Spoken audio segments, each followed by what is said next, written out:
My mic is off and your voice is on. Social Watch starts now.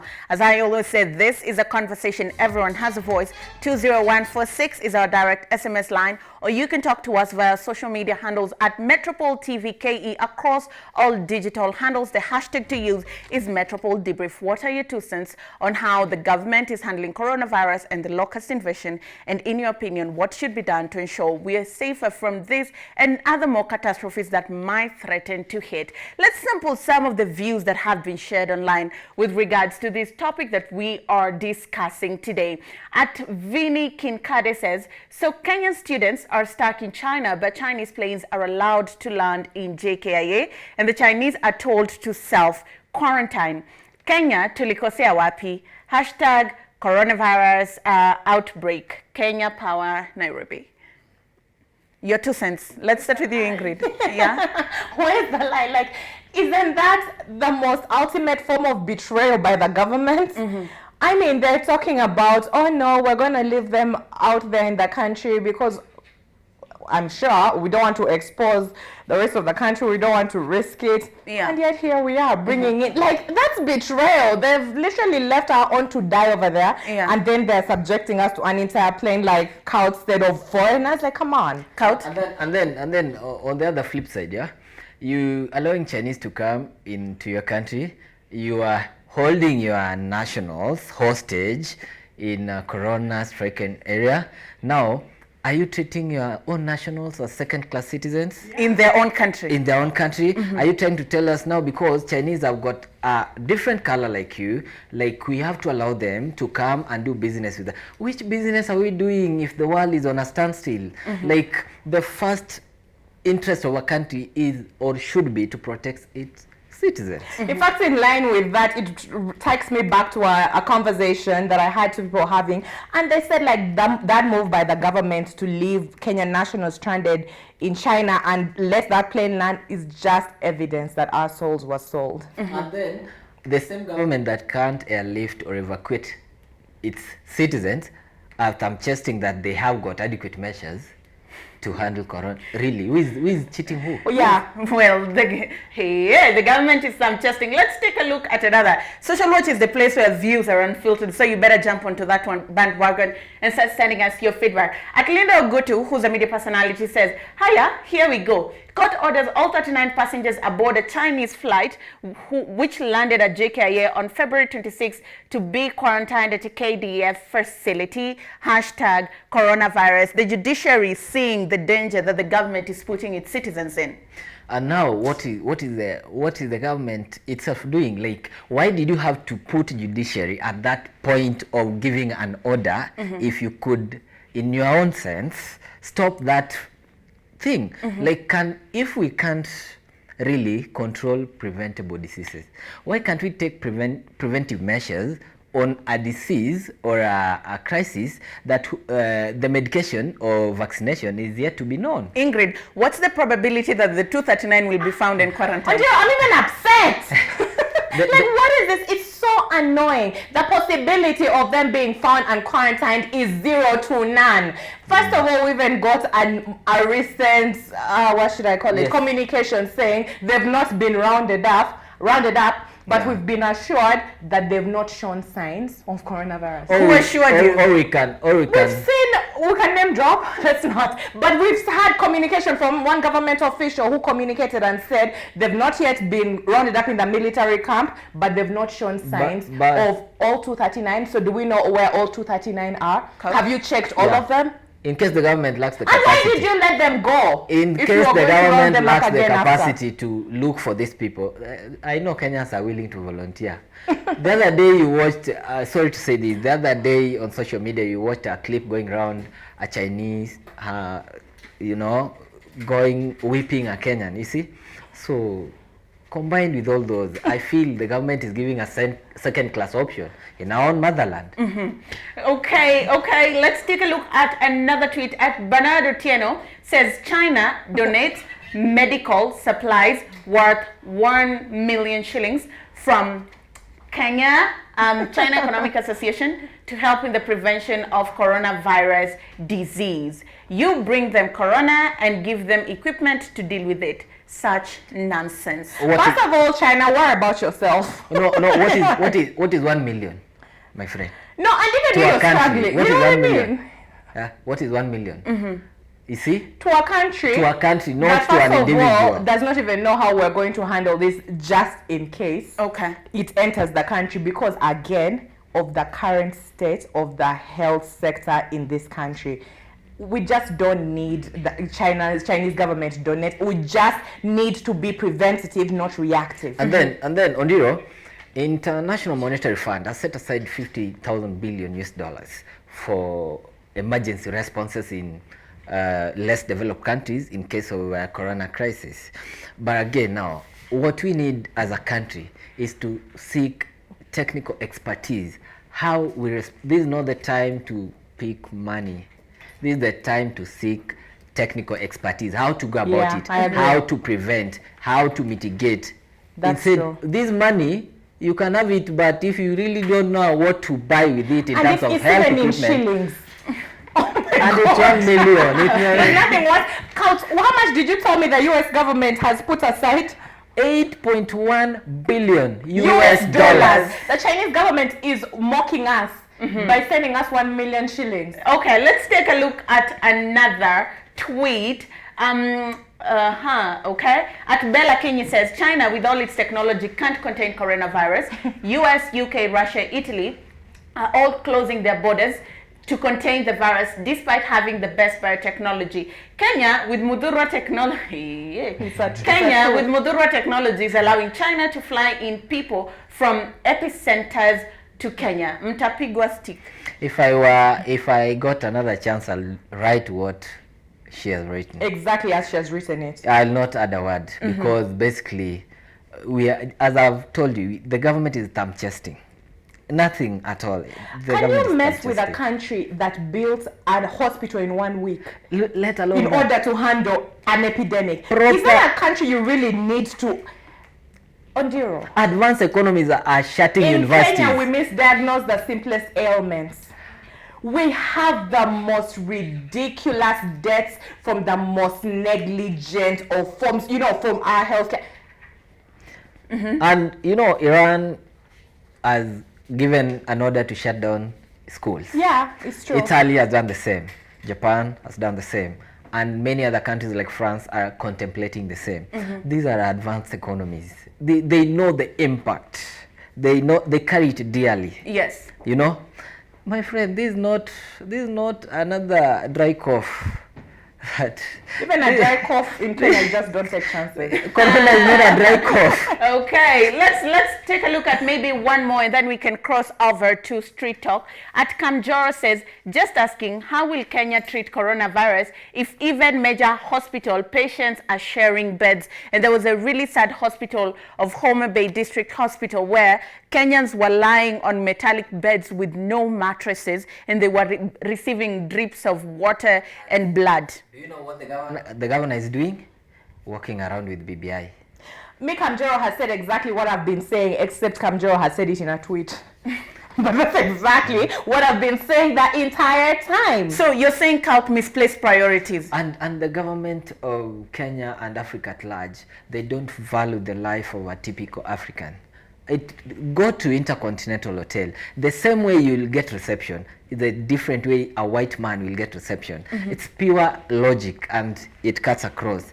The government has no priority towards the common, homegrown citizens.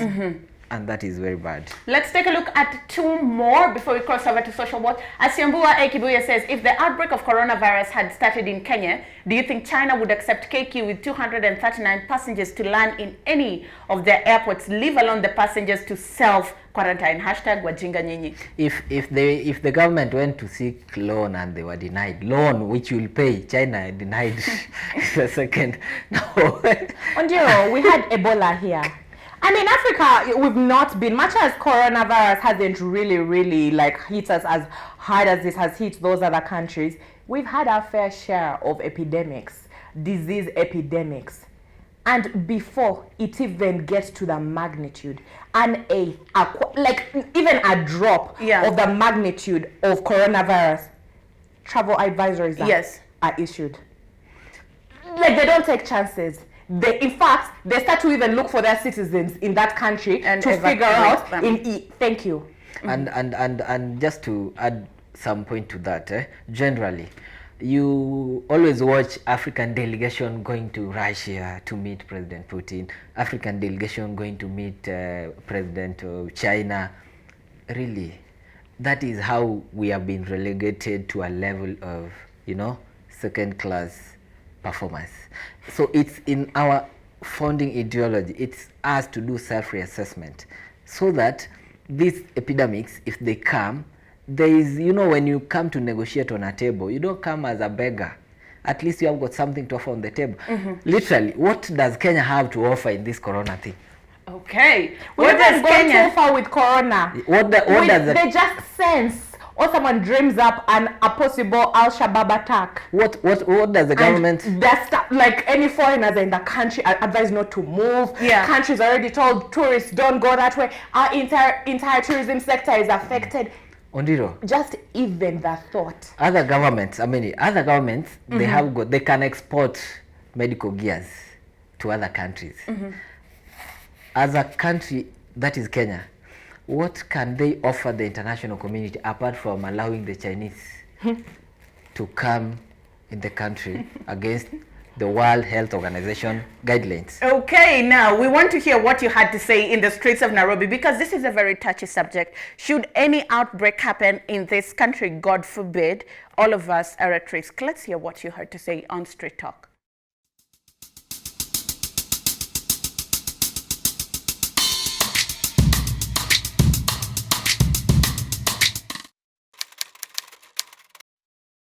Ni kitu ambayo iko muhimu kwa sababu it's a preventive measure.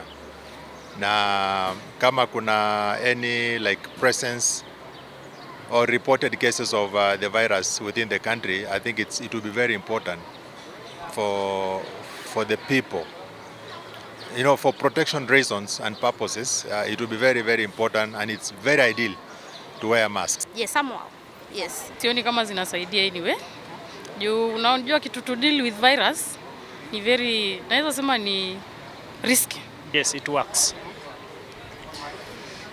It prevents. They do work because the mode of transmission ya hiyo virus ni through the mouth, na nose, na the eyes.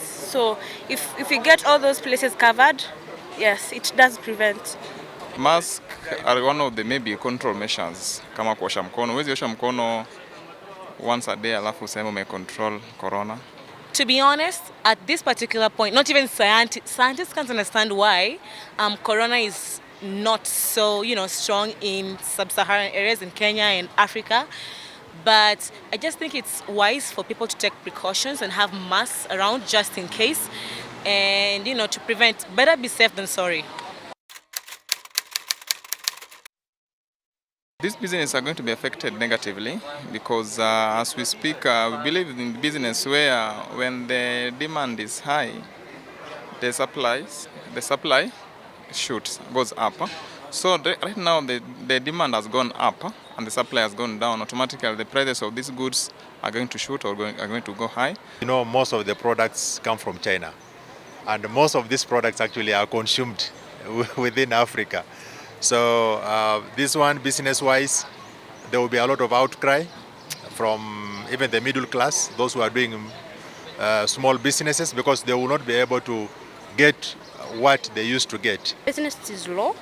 Yeah, there is no business. Yes. Business of course itakuwa chini. So economy ya Kenya inaendelea kukua juu, kupanda.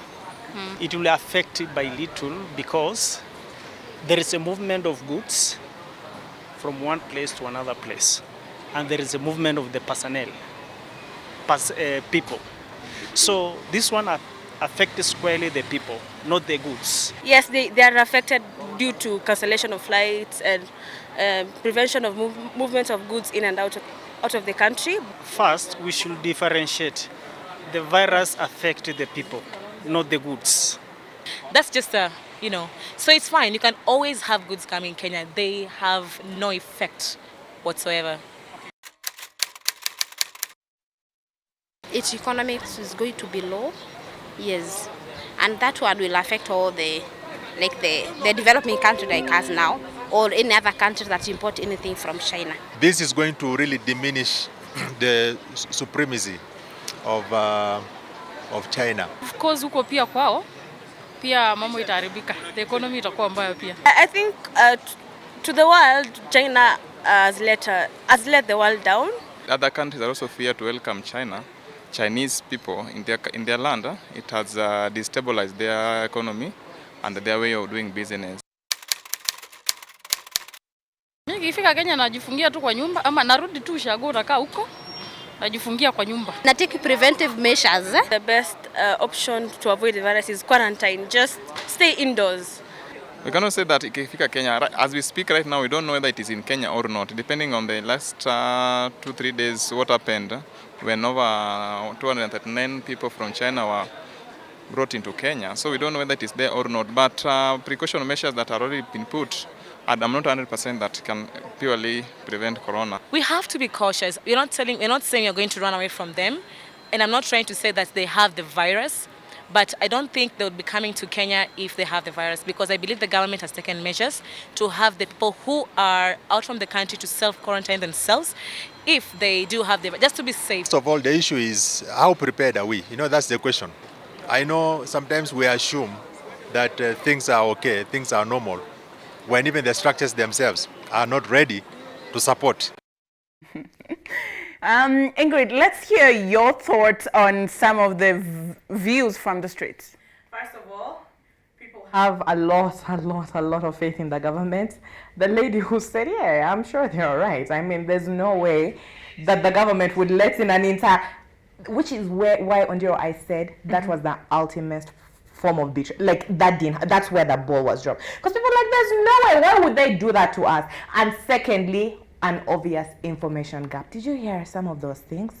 I mean, people are talking about, no. I mean, there's some diseases that will affect personnel, and then there's no, this one is only for people. The goods will be untouched. Biashara will continue as usual. Like, people don't even know what's going on as regards this virus, which should even make it so much scarier, just in case, God forbid, anything was to happen. Count your views on the views from the streets?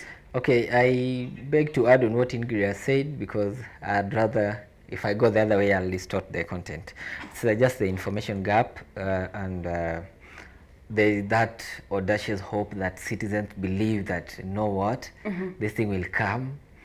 But the same way Mekatilili did it somewhere, told the warriors that, or soldiers that, you know, I'm giving you a magic water that will make you immune to white man's guns. But when they went to the battlefield, within 10 minutes, the soldiers are all dead.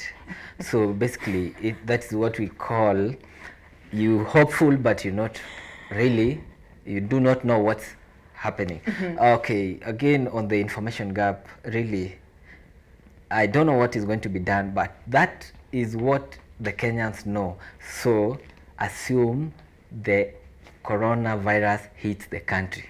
That panic, that distortion of information, it could really lead to something else. So I don't know who's going to do whose job to ensure that every citizen... their job? Yes.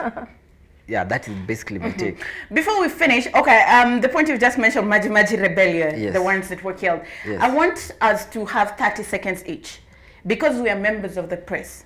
Sometimes we also have to maybe stand up in the gap and do some people's job, and also bridging that information gap. It's the job of the government to provide civic education, but as the press, how are we going to stand in that gap and help closing on the ignorance gap so that Kenyans are better prepared and informed? Ingrid, 30 seconds. First of all, Ondiro, I feel like the first thing I would say is we just need to stop taking this COVID-19 thing as a joke.